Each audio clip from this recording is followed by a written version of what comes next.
চাচি ধরেন নেন। আচ্ছা এই যে নেও।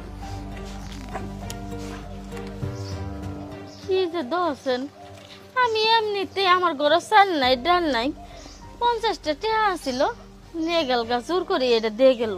মানে এটা দিয়ে আমি কি করবো? হ্যাঁ ফাও ফাও আমার 50টা টাকা গেল।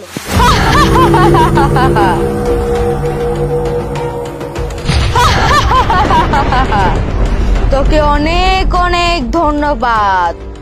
আজ 500 বছর যাবত ওই কলসে আমরা দুজন বন্দী ছিলাম, তোর আঁচলের ছোঁয়া পেয়ে আমরা মুক্তি পেয়েছি। তুই বল, আমরা তোর 3টা মনের ইচ্ছা পূর্ণ করব, কারণ আমরা তোর হুকুমের গোলাম। কি কইতেছো তুমি? এই পিতলে হাড়ি মতো আর আমার 3টা মনের ইচ্ছা পূরণ করবা? আরে বুকা, ওটা পিতলের কলস নয়, ওটা হলো স্বর্ণের কলস। এখন বল 3টি মনের ইচ্ছা কি? প্রথম ইচ্ছা আমার একটা সোনার নৌকা দাও। আচ্ছা ঠিক আছে, তুই কোনো চিন্তা করিস না, তুই চোখ বন্ধ কর। এইবার তুই চোখ খুলে দেখ, তোর হাতের ডান পাশে একটা সোনার নৌকা আছে, ওইটা সম্পূর্ণই তোর। আচ্ছা এখন তোর 2য় নাম্বার ইচ্ছাটা বল। 2য় নম্বর ইচ্ছা আমার না খুব ইচ্ছা যে একটা সোনার গ্লাসে পানি খাবো, একটা সোনার গ্লাস দাও না।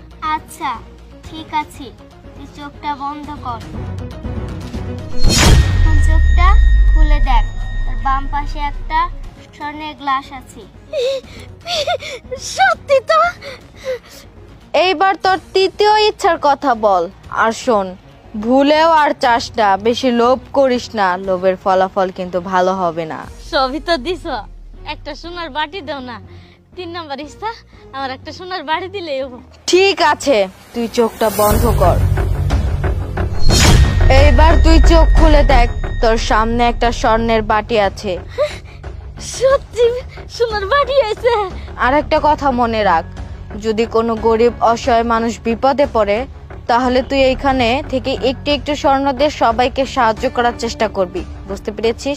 আর কখনো কারো কাছে কোনো লোভ করিস না, ভালো থাকবি। আসি।